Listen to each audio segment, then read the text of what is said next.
Hi, this is Eric, and I'm back with another video. It is February 6th, 2025, and I'm going to talk about the USAID, which is big in the news. That is the big story that's going on right now, and as well as the whole, Trump craziness regarding Gaza. I'm going to be recording another video about that, but first let's talk about the USAID. So the controversy about that is basically that all the do-gooders, of which I consider myself one, had this warm and fuzzy feeling about USAID, and that was based on its purported reputation. So to give you a specific example, I got an email from Seymour Hersh. I'm on his email list, and I don't subscribe to his Substack, but he sends me emails periodically, and they're for free, so why not? So he's talking about USAID, and he says, "I'm someone who has spent more than enough time in difficult places around the world, places where there was nothing more welcoming than the sight of a USAID truck speeding to some crisis, or perhaps just with some food to give away. I never saw the United States aid program as an enemy, but the agency has now been shut down and its employees put out of work as of this week by presidential fiat.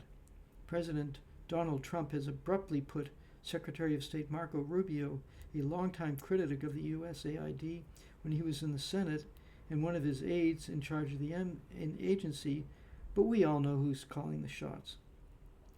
So the question is, what is USAID, and why did Donald Trump and Elon Musk want to dismantle it? Well, the shorter answer is that USAID's reputation had actually deteriorated so much that they basically had to ditch it. And to give you a specific example of that, I'll get to that in a second, but they've actually taken the website down. So I'm going to read through some of the links that I did in my research for this. One of them is the Gray Zone, which is an excellent investigative reporting website. Max Blumenthal is the head of that. Telesur is it's like the BBC for Venezuela. I think that would be an accurate way to put it. And the article there they have is Washington has used USAID to destabilize governments around the world. So I did a search for USAID response in Ukraine, and so you do a Google search. You type in what your question is, and then you get a list of things a list of websites to investigate. So I did that, and what I got was this website, which is usaid.gov / USAID response Ukraine. And then it says, and this is in the search results, USAID response in Ukraine. At USAID, we are proud to stand by the Ukrainian people to strengthen their democracy and sustain their economy as they defend their homeland. So I clicked on that link, and guess what? There's no article there. There's nothing there. It's gone. They've wiped USAID off the Google map. It's gone. Interesting. So then I clicked on another one, and this is from a website, Global Research. Now, Global Research is a website. The founder of it is a guy named Michel Chossudovsky, and he's an older guy. He was actually a diplomat, I believe, in Chile in 1973. He's a young man. And of course, for those of you who don't know, September 11th, 1973 is a day that will live in infamy because that was a day that a U.S.-sponsored coup took out the democratically elected president of Chile, and put in Augusto Pinochet, who was basically a military fascist, and killed probably thousands, if not tens of thousands, of opponents of his regime, and instituted this neoliberal agenda, which Henry Kissinger insisted was what was needed to save Chileans from their own foolishness. As if Henry Kissinger has anything to say about how Chileans run their own country. But That's what we're talking about here. So this is from the article. USAID has a history of working with the CIA as a front operation to help them spread that special kind of democracy, read as IMF-inspired brutal repression, in nations where we have installed brutal dictators, such as Augusto Pinochet, in support of our neoliberal economic agenda. In South Vietnam, the U.S. Agency for International Development provided cover for CIA operatives, so widely that the two became almost synonymous. The source for that is Washington Post itself. Now they're turning to Odessa, turning to Ukraine. And this article, again, was written in 2014.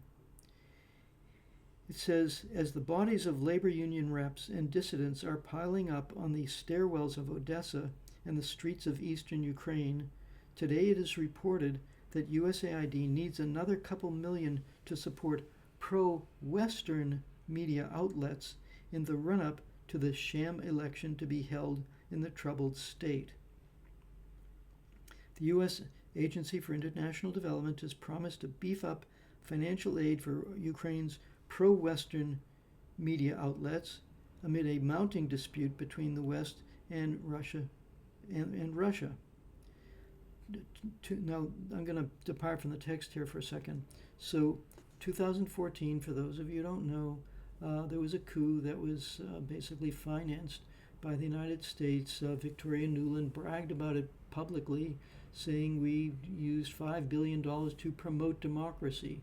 Well, how did she promote democracy? She's caught on camera, caught on the phone, talking with the ambassador, deciding who they're going to install as the acting president of Ukraine, and using some violent thugs, basically commandeered were peaceful protests, and installed a government that was extremely hostile to the Russian-speaking population. And when the Russian-speaking population, which constitutes a large minority, if not majority, of the people in Ukraine, specifically in the city Odessa, these guys, these basically football thugs and far-right extremists with ties to Nazi collaborators in World War II, going back that far, they came down and they basically herded these people into a building. They were these labor activists and opponents of this coup were herded into a labor union building. The building was burned, and they basically shot anybody who tried to escape by jumping out of windows, or beat them if they got to the ground, or strangled them while they were in the building. And that was the coup, and this was following the coup. And it's really interesting, the fact that USAID says that they're backing Western-based media outlets, Western favorable media outlets. Why aren't they in the interest of objective journalism funding all the media outlets? Well, it turns out now, that was 2014. Here we are in 2025. We just find out that the Trump administration under Marco Rubio, decides that they're going to cut down or cancel the funding for media in Ukraine, and the media in Ukraine is going, what are we going to do now? We don't have any money to pay ourselves. And the other aspect of this is that the democratically elected government, what does he call it? He says this, the run up to they call it a sham election, which is absolutely true. So it was called the Revolution of Dignity to bring democracy back, except that it had a democracy. It had a democratically elected president. And Victoria Nuland, with her $5 billion, provided presumably through USAID, overthrew the democratically elected government. And now they want to shape the narrative that you hear every day, talking about how Ukraine is now a democracy, and how they've been attacked unprovoked by Russia. How dare Russia do such a thing? And Russia's losing the whole narrative that they're promoting, the funding for that narrative has been cut off, and the government itself deliberately shut down any objective reporting from offering a different point of view, and threw these people in jail, or in many cases they just killed them. There was a guy named Oleg Busina who was just shot right in front of his apartment house, and there are other cases like that. So and this is USAID. So it's really amazing to me that people, cling to this idea of USAID as being this warm and fuzzy organization that just helps poor, hungry people.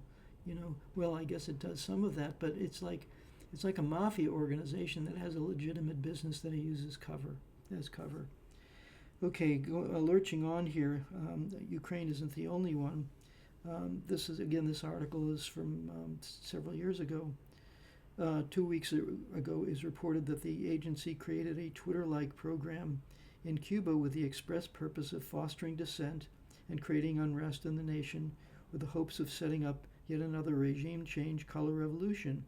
Turns out their efforts were not limited to Cuba.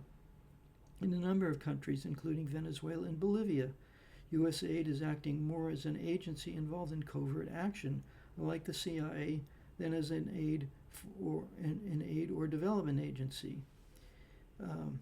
In Guatemala in 1970, USAID trained over 30,000 Guatemalan police to suppress local leftists, according to William Blum's book, Killing Hope. William Blum's is a primary chronicler of CIA interference and creating coups and color revolutions in countries all around the world.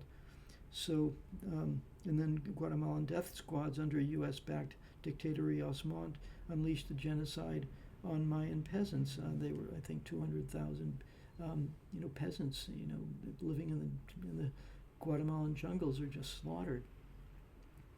So that's that, and then it goes. The article goes on, and they say that they were even involved in Russia during the neoliberal Yeltsin disaster. USAID funded Chubais. This is a Russian official through public-private organizations and a Harvard program that was so patently corrupt.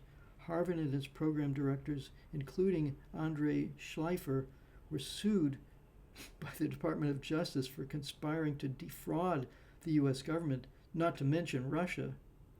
USAID also paid public relations giant Burstin Marstella to sell the disastrous voucher program to the Russian public in a mass media advertising blitz that promoted Chubais' political party on the eve of parliamentary elections. It was this USAID-funded privatization and the U.S.-backed Russian quote-unquote Democrats, which soured Russians on market capitalism and democracy. So the USAID effort in Ukraine is nothing new. They've been at this trick for years and years, going back to a time when President Peace Prize, that is President Obama, was a toddler at his mother's side in Indonesia, working for another IMF World Bank creation, one of the most brutal dictators in human history, Suharto. An argument can be made also for our darling dictator of Rwanda, Paul Kagame. In parentheses, it says, keep in mind that in 1965, this program provided cover for operatives so widely that the two became almost synonymous. Obama's mother, Stanley Ann Dunham, worked on microfinancing projects for the USAID for International Development and the Ford Foundation, both linked to the CIA, that helped prop up dictatorships in Indonesia and Pakistan. After Suharto seized power in 1965, USAID returned to Indonesia with Stanley Ann Dunham Sotero as one of its chief employees to help Suharto create the new order that would usher in decades of fascist and kleptocratic rule. Her exact role there is questionable at best.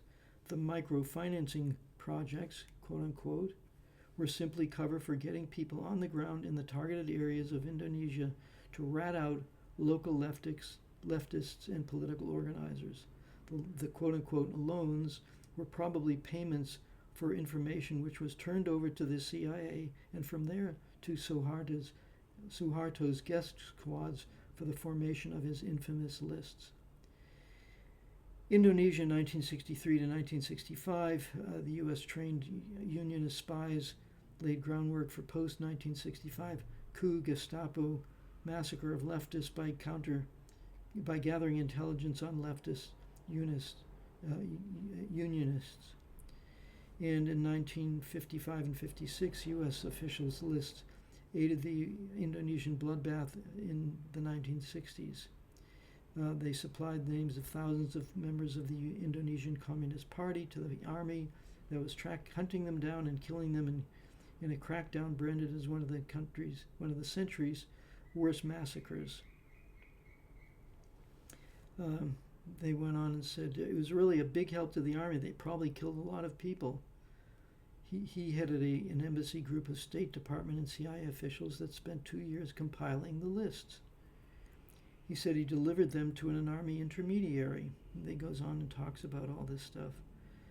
So, and this is all, affiliated with the USAID. Then it goes on to talk about, it says in USAID, after all that history, is there on the ground, coincidentally enough, days after it became known that the CIA and the FBI are in Ukraine aiding yet another unelected, brutal IMF-backed dictator on our behalf. And then it talks about India was neoliberalized, far-right thugs backed by and even steered by local police roam the streets at night targeting the homes of various leftists such as labor leaders, writers, and political opposition and dissidents. So there you go. That is a short history of USAID's collaboration with the CIA. This is another article by another really great guy. This is Brian Berletic. He says, the U.S. isn't changing course, it's doubling down. He says it isn't being dismantled, it's being streamlined. So he writes, USAID is now directly under U.S. Secretary of State Marco Rubio, who spent years as part of the USAID/NED, that's the National Endowment for Democracy, which is exactly the opposite of what it is. Regime change complex advancing U.S. aggression and political capture abroad. Before Rubio became Secretary of State, he was on the NED USAID subsidiary IRI's board of directors. That's the International Republican Institute. Doing the very things people mistakenly believe that he and the Trump administration will stop. It should be noted, or should be pointed out, that at no point has anyone in the Trump administration actually condemned U.S. interference abroad or claimed that they will bring it to an end. The U.S. State Department has even officially said the only goal is to ensure USAID continues advancing American interests abroad. This is from the New Atlas on Telegram, and you can also find him on Land Destroyer, and he has a YouTube channel as well. So this is the situation with USAID, and what it shows is this is just another example of where U.S. politicians, they say one thing and they do another. We say the policy is human rights and freedom and democracy, while in fact we're overthrowing the governments. So, and it appears to me that the fact that they've taken down the USAID website is that it's become a little bit too blatant, and maybe a little bit, the recent reports were that their budget had expanded to be $50 billion, far higher than it was like 10 years ago. So I think what we're talking about here is that there's a kind of two purposes. One is to just get control of the USAID was actually threatening one congressperson who wanted to ask them some questions about it. And they said, I'm a congressperson. It's my job for congressional oversight. And USAID officials are saying, go to hell. We're not going to help you. So, get out of here.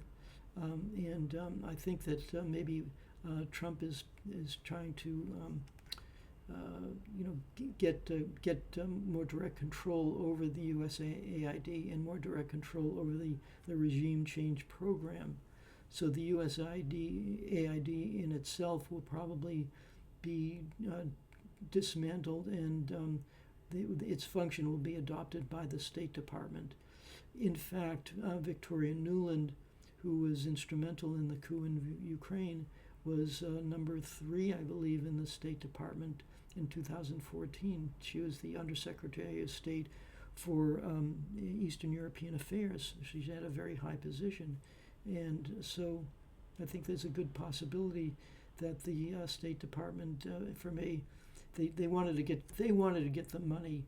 So it may well be a kind of a internecine fight between two separate factions within the U.S. government, deciding who's going to divide up the pie. And so that's probably what's happened here.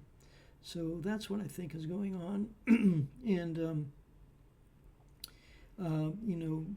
the trajectory that Trump is showing does not indicate any kind of peacenik quality to him.